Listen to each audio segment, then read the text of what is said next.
Welcome students, এখানে আমরা পড়ব biology and human welfare class 12-এর, যেটা ইউনিট 3-তে রয়েছে 9 নম্বর চ্যাপ্টার স্বাস্থ্য ও রোগ সম্পর্কে। স্বাস্থ্য ও রোগের প্রথমে চ্যাপ্টারটা যেটা দিয়ে শুরু হয়েছে সেটা হলো অনাক্রম্য বিদ্যা। এই অনাক্রম্য বিদ্যা জানতে গেলে প্রথমে অনাক্রম্যতা কি সেটা সংজ্ঞা আমাদের জানা দরকার। অনাক্রম্যতা কাকে বলে? না, অনাক্রম্যতা হলো রোগ সৃষ্টিকারী বিজাতীয় কিছু পদার্থ, অর্থাৎ বাইরে থেকে আমাদের শরীরে যা প্রবেশ করে, যেমন ব্যাকটেরিয়া, ভাইরাস, কিছু উপকারী ব্যাকটেরিয়া আমাদের শরীরে থাকে ঠিকই, কিন্তু যেগুলো বাইরে নর্মালি আমাদের শরীরে থাকে না, সেগুলো যখন শরীরে প্রবেশ করে তখন আমাদের শরীর তার বিরুদ্ধে একটা প্রতিরোধ ব্যবস্থা করে তোলে। যেমন আমাদের দেশের বর্ডারে সেনাবাহিনীর সদস্যরা করে চলে, বাইরের দেশ থেকে কেউ যদি প্রবেশ করে, ঠিক আমাদের শরীরেও সেরকম একটি ব্যবস্থা রয়েছে, যে পুরো ব্যবস্থাটাকে বলা হয় অনাক্রম্যতা বা ইমিউনিটি। এই অনাক্রম্যতার ইমিউনিটি, যেমন তোমরা যারা সৈন্যবাহিনীতে রয়েছেন তাদের মধ্যেও অনেক পোস্ট রয়েছে, আকাশপথের জন্য একরকম, নৌপথের জন্য একরকম, আবার স্থলভাগের জন্য একরকম, তেমনি অনাক্রম্যতন্ত্রটাও অনেক কিছু দিয়ে তৈরি, অর্থাৎ অনেকগুলো উপাদান রয়েছে এর মধ্যে। অনাক্রম্যতন্ত্রের বিভিন্ন প্রথমে যেগুলো আসে সেগুলো হলো কিছু কোষ। তাহলে অনাক্রম্য বিদ্যার উপাদান, অনাক্রম্যতন্ত্রের সঙ্গে যে সমস্ত উপাদানগুলি জড়িয়ে আছে সেই কোষগুলোর নাম প্রথমে জানি। কোষগুলোর 1 নম্বরে রয়েছে লিম্ফোসাইট। লিম্ফোসাইট প্রধানত 2 রকমের হয়, এগুলো সম্পর্কে সবই আমরা ডিটেলসে জানবো। 1 নম্বর হলো টি লিম্ফোসাইট, আর অপরটা হলো বি লিম্ফোসাইট এবং বি লিম্ফোসাইট।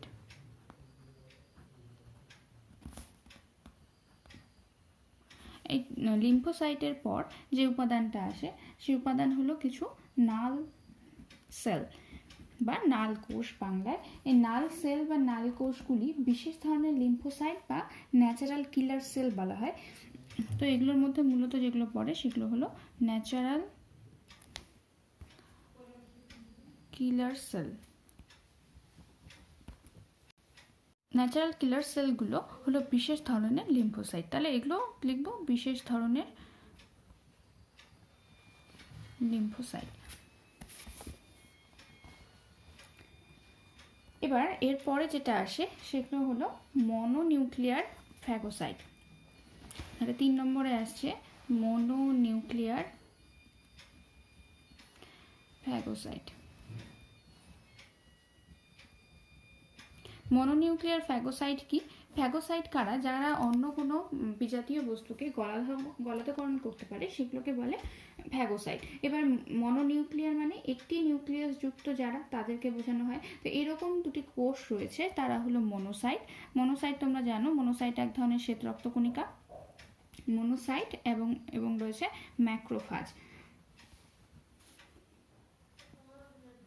তাহলে মনোসাইটটা হলো এক ধরনের শ্বেত রক্তকণিকা। এরা কি করে না, কোনো বিজাতীয় বস্তুকে এনগালফ করে নেয় বা কিছু খেয়ে নেয়, এভাবে ধ্বংস করে। আর ম্যাক্রোফাজ আবার বিভিন্ন রকমের হয়। যকৃতের যখন হিস্টোলজি তোমরা পড়ছিলে, যকৃতের প্রস্তুচ্ছেদ, ওখানে কুফার কোষের কথা ছিল। তারপর এছাড়া আরও কিছু কোষ রয়েছে, যেমন অস্টিওক্লাস্ট, যা কী করে অস্থির অন্যান্য কোষকে নষ্ট করে। তাহলে ম্যাক্রোফাজের উদাহরণের মধ্যে কুফার কোষ, অস্টিওক্লাস্ট কি করে? অস্থির অস্টিওব্লাস্টকে ধ্বংস করতে সাহায্য করে। তাহলে এইগুলো হলো সব ম্যাক্রোফাজের উদাহরণ। গুরুত্বপূর্ণ উপাদানটা রয়েছে 4 নম্বরে, সেটি হলো গ্র্যানিউলার লিউকোসাইট। গ্র্যানিউলার কথাটির অর্থ কি? গ্র্যানিউলার কথার অর্থ হলো দানাদার। গ্র্যানিউলার লিউকোসাইট হলো শ্বেত রক্তকণিকা। তাহলে দানাদার যেগুলো শ্বেত রক্তকণিকা সেগুলোকে বলছে গ্র্যানিউলার লিউকোসাইট। গ্র্যানিউলার লিউকোসাইটের এক্সাম্পল কি কি? নিউট্রোফিল, ইওসিনোফিল এবং বেসোফিল। নিউট্রোফিল, ইওসিনোফিল এবং বেসোফিল। এবার গ্র্যানিউলার লিউকোসাইটের পর যেটা আসে সেটা হলো মাস্ট সেল। মাস্ট সেলগুলো অ্যারিওলার যে যোগকলা রয়েছে সেই অ্যারিওলার যোগকলায় থাকে। এই বানানটা ভুল হলো, অ্যারিওলার যোগ কলায় এই মাস্ট সেলের অবস্থান দেখতে পাওয়া যায়। এরপর যেটা হলো সেটা হলো ডেনড্রিটিক সেল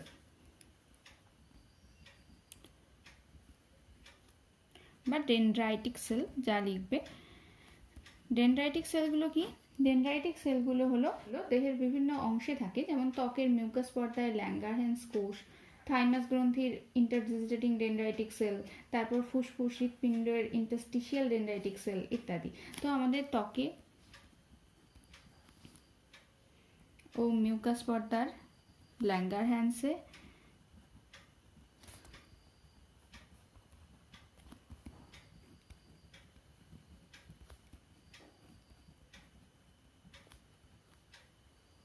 ল্যাঙ্গারহ্যান্স কোষ, আর কোথায় থাকে? হৃৎপিণ্ডের ডেনড্রাইটিক কোষ,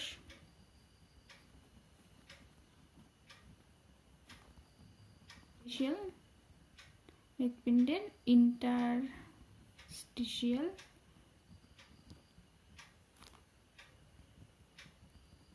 অঞ্চলে। হৃৎপিণ্ডের ক্রমতন্ত্রের সাথে মূলত দুটি অঙ্গ জড়িয়ে আছে। সেই অঙ্গ হলো মোটামুটি দু রকমের অঙ্গগুলো কি কি? 1 নম্বরে রয়েছে প্রাথমিক লিম্ফয়েড অঙ্গ বা প্রাইমারি লিম্ফয়েড অর্গান, আর 2 নম্বরে রয়েছে গৌণ লিম্ফয়েড অঙ্গ বা সেকেন্ডারি লিম্ফয়েড অর্গান। প্রত্যেকটার একটু করে উদাহরণ দেখি। তাহলে প্রথম যেটা প্রাথমিক লিম্ফয়েড অঙ্গ, সেগুলো হলো থাইমাস গ্রন্থি,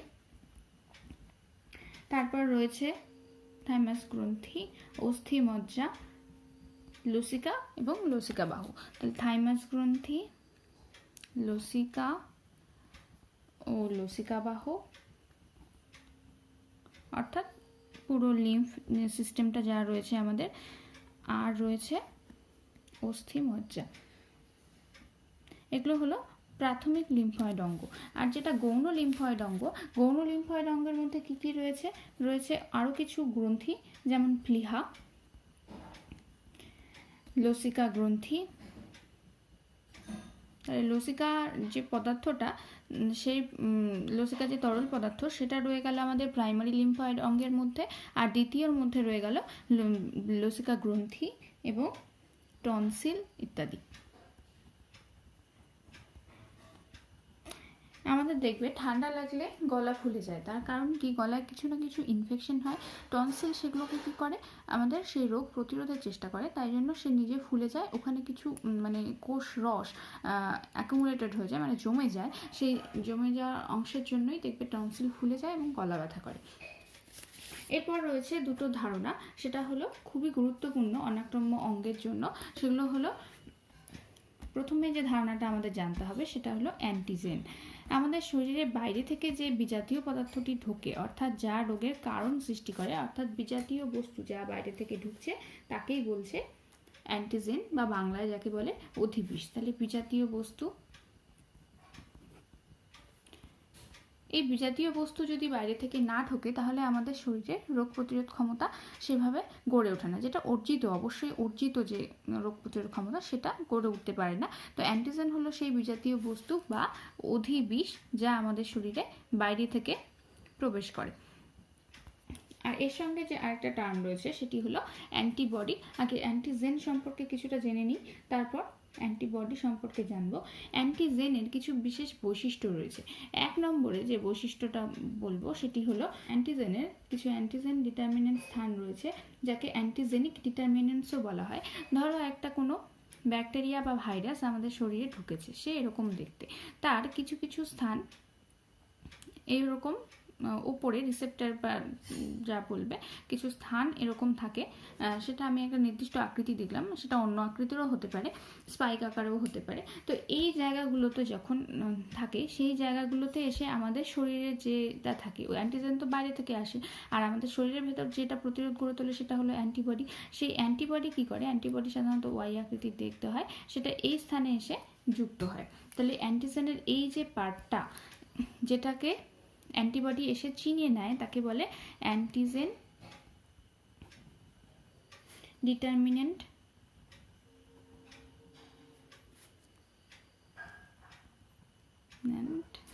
সাইট বা অ্যান্টিজেনিক ডিটারমিনেন্টস। কোনো কোনো ক্ষেত্রে এটি একটি থাকে, আবার কারো কারো ক্ষেত্রে এটি বেশিও থাকতে পারে। সমস্ত অ্যান্টিজেনের ক্ষেত্রে বেশি ডিটারমিনেন্ট স্থান থাকে, তাদেরকে মাল্টিভ্যালেন্ট বলা হয়। তো যে স্থানে এই যে অ্যান্টিজেন, এটা তো একটি ব্যাকটেরিয়া বা অ্যান্টিজেন লিখে রাখছি ভেতরে, তাই এই অ্যান্টিজেনের যে স্থানে এসে যুক্ত হলো এই জায়গাটাকে বলে এপিটোপ। তাহলে অ্যান্টিজেনের এই পার্টকে যেখানে এসে আমাদের শরীরের অ্যান্টিবডি যুক্ত হয় তাকে বলছে এপিটোপ। এরপর যে বৈশিষ্ট্য রয়েছে সেটি হলো অ্যান্টিজেন ডিটারমিনেন্টের নির্দিষ্ট রাসায়নিক কিছু গ্রুপ থাকে, সেই অ্যান্টিবডির একটা অংশ সেখানটায় এসে যুক্ত হয়, তাহলে এই অংশটাকে বললাম এপিটোপ। আর দ্বিতীয় যেটা বৈশিষ্ট্য সেটা হলো, মনে করো অ্যান্টিবডি যেটা, সেটা এরকম কোনো স্থানে এসে অ্যান্টিবডিটা যুক্ত হচ্ছে, সেই এই যে স্থানটা সেটাকে বলছি প্যারাটোপ। তাহলে অ্যান্টিবডির প্যারাটোপ অংশ অ্যান্টিজেনের এপিটোপ অংশের সঙ্গে যুক্ত হয়।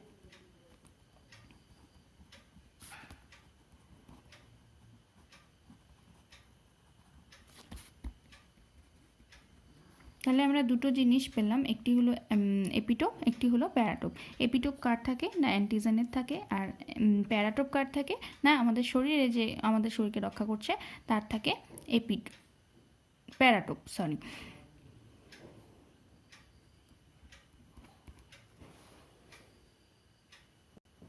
অ্যান্টিজেনের যে থার্ড বৈশিষ্ট্যটা রয়েছে সেটি হলো ইমিউনোজেনিসিটি এবং রিয়াক্টোজেনিসিটি।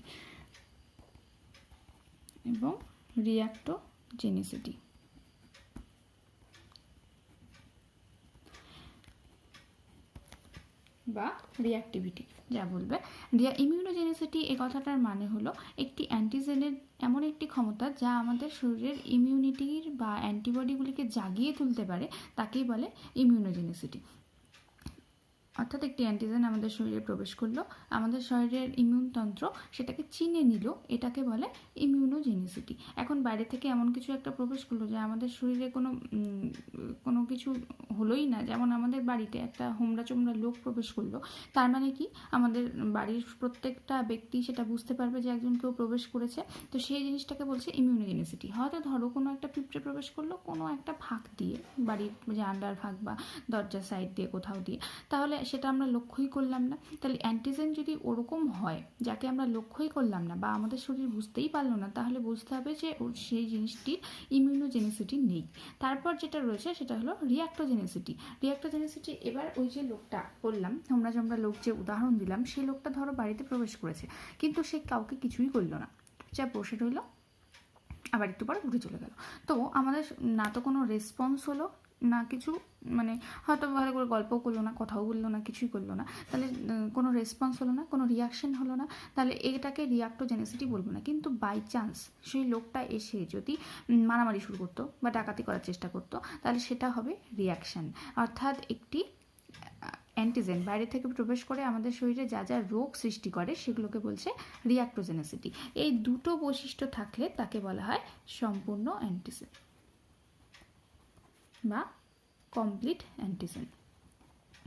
তাহলে তাকে প্রবেশ করতে হবে, আমাদের শরীরের ইমিউনতন্ত্রকে জাগাতে হবে, এবং তারপর সেই ইমিউনতন্ত্র বা অ্যান্টিবডির সঙ্গে তার যুদ্ধ করতে হবে বা রিয়াকশন করতে হবে, তার ফলে আমাদের শরীরে কিছু বৈশিষ্ট্য প্রকাশ পাবে, তাহলেই সেটি সম্পূর্ণ অ্যান্টিজেন অর্থাৎ রোগ সৃষ্টির ক্ষমতা রয়েছে, আর নয়তো নেই। অ্যান্টিজেনের প্রকারভেদ সম্পর্কে। অ্যান্টিজেন মূলত কোথা থেকে আসে সেই ভিত্তিতে দুটো ভাগ করা হয়, একটা হলো এক্সোজেনাস অ্যান্টিজেন, অন্যটি হলো এন্ডোজেনাস অ্যান্টিজেন। এক্সোজেনাস মানে হলো যা বাইরে থেকে আসে, এক্সো মানে বাইরে, অর্থাৎ বাইরে, দেহের বাইরে থেকে আসা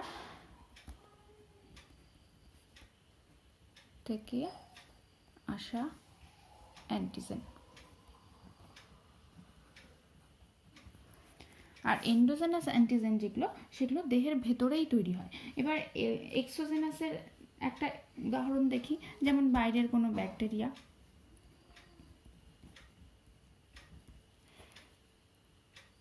ছত্রাক ইত্যাদি। এন্ডোজেনাস অ্যান্টিজেন যেগুলো দেহের ভেতরেই তৈরি হয়, যেমন ইঁদুর, বেড়াল, ঘোড়া ইত্যাদি লোহিত কণিকায় ফর্সম্যান অ্যান্টিজেন নামক একটা অ্যান্টিজেন তৈরি হয়। তাহলে ইঁদুরের ফর্সম্যান অ্যান্টিজেন, আমাদের শরীরের কার্ডিওলিপিন, এগুলো হলো মানুষের কার্ডিওলিপিন,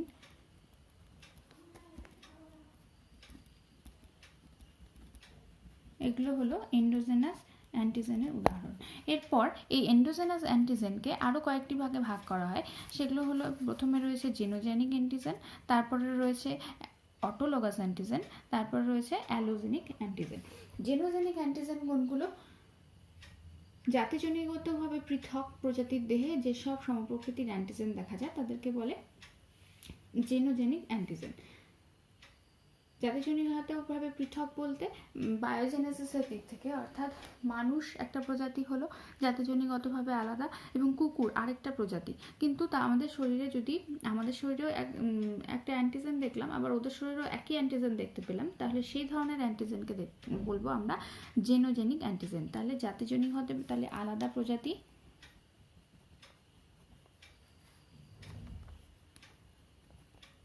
প্রজাতির মধ্যে পাওয়া একই প্রকার অ্যান্টিজেন, এগুলোকে বলবো জেনোজেনিক অ্যান্টিজেন। এবার অটোলোগাস অ্যান্টিজেন। অটোলোগাস অ্যান্টিজেন যখন আমাদের শরীরেরই কোনো একটা উপাদান, অটো মানে নিজে বা তাহলে এই নিজের শরীরেরই কিছু উপাদান যখন অ্যান্টিজেন হিসেবে কাজ করে তখন তাকে অটোলোগাস অ্যান্টিজেন বলে। ধরো আমাদের যখন মাথায় কোনো আঘাত লাগে, তাহলে নিজের দেহের কোনো উপাদান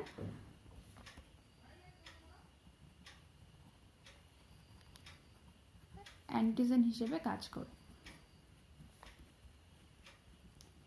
আমাদের যখন মাথায় আঘাত লাগে তখন আমাদের রক্ত যখন ব্রেনের মধ্যে পৌঁছে যায়, রক্তের কিছু অংশ যখন ব্রেনের নার্ভাস অংশগুলোকে স্পর্শ করে তখন সেখানে একটা টক্সিক রিয়াকশন হয়। সেক্ষেত্রে আমাদের নিজেদের রক্ত ব্রেনের পক্ষে কি হয়ে যায়? অ্যান্টিজেন হয়ে যায়, বাইরের পদার্থ হয়ে যায়। তো এই ক্ষেত্রে সেটা ছিল অটোলোগাস অ্যান্টিজেন। এরপর রয়েছে অ্যালোজেনিক অ্যান্টিজেন। অ্যালোজেনিক অ্যান্টিজেন কি? অ্যালোজেনিক মানে একই প্রজাতির ভিন্ন দুটি প্রাণী, ধরো আমি মানুষ, আরও একজন কেউ, সেও মানুষ, এই দুজনের দেহে জিনগতভাবে এক, অর্থাৎ ডিএনএতে একই রকম জিনিস রয়েছে, কিন্তু অ্যান্টিজেনিক ডিটারমিনেন্টস গ্রুপ থেকে পরস্পর আলাদা, এরকম যদি হয় তাহলে সেক্ষেত্রে সেগুলোকে বলছে অ্যালোজেনিক অ্যান্টিজেন। অর্থাৎ ডিএনএর মধ্যে জিনিসপত্র সব একই রয়েছে, কিন্তু শুধুমাত্র ব্যক্তি বিশেষ আলাদা হওয়ার জন্য একই প্রজাতি, তাহলে একই প্রজাতির আলাদা ব্যক্তির মধ্যে দেখা যাচ্ছে।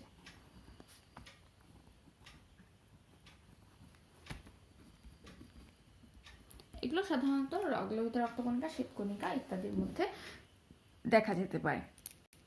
বিশেষ কিছু ধর্ম সম্পর্কে এবার দেখব। অ্যান্টিজেনের ধর্মগুলো কি কি? অ্যান্টিজেনের প্রধান ধর্ম হলো এরা প্রধানত প্রোটিন হয়, কিন্তু বিশেষ ক্ষেত্রে এরা কার্বোহাইড্রেট হতে পারে, আবার লিপিডও হতে পারে, আবার এরা সংযুক্ত অবস্থাতেও কাজ করতে পারে। ধরো লাইপোপ্রোটিন ইত্যাদি হিসেবে।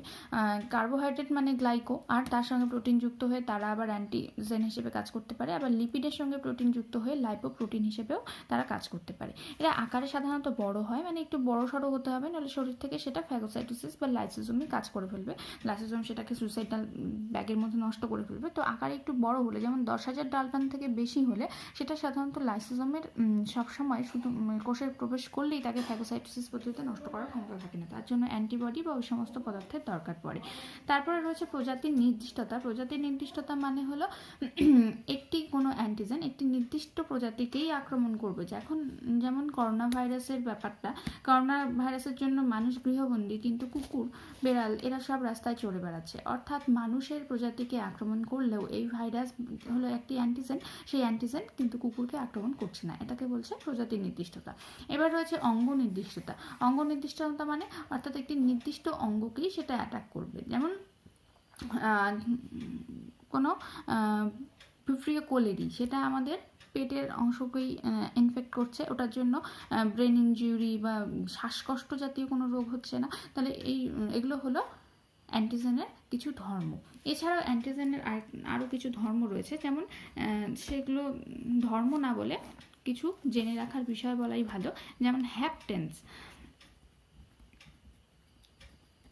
এই হ্যাপটেন্সের অ্যাকচুয়ালি বাংলা মানে হলো অসম্পূর্ণ অ্যান্টিজেন। যাদের একটু আগে যেটা আলোচনা করেছি এই ভিডিওতে, সেটা কি, এদের দুটি বৈশিষ্ট্য থাকতে হবে, একটা হলো ইমিউনোজেনেসিটি আর একটা হলো রিয়াক্টোজেনেসিটি বা রিয়াক্টিভিটি।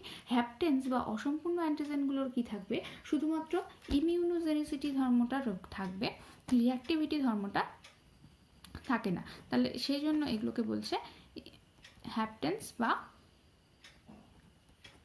ইমিউনোজেনিসিটি থাকবে আর কি থাকবে না, রিঅ্যাক্টিভিটি থাকবে না। তাহলে এই জন্য এগুলোকে বলছে হ্যাপটেন্স বা অসম্পূর্ণ অ্যান্টিজেন। আরেকটা যেটা জিনিস রয়েছে জানার, সেটা হলো অ্যাডজুভেন্ট।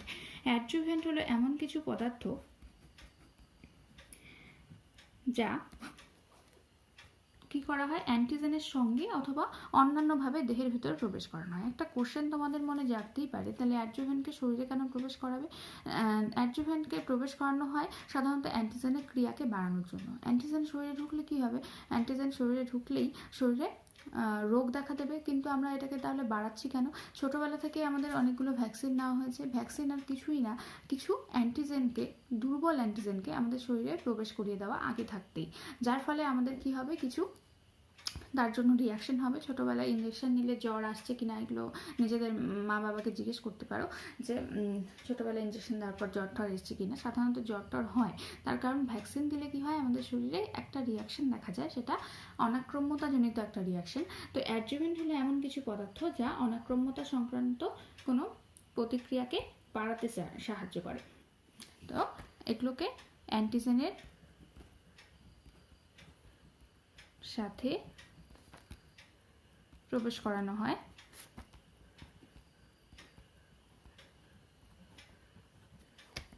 যা অনাক্রম্যতার তীব্রতা বাড়ায়।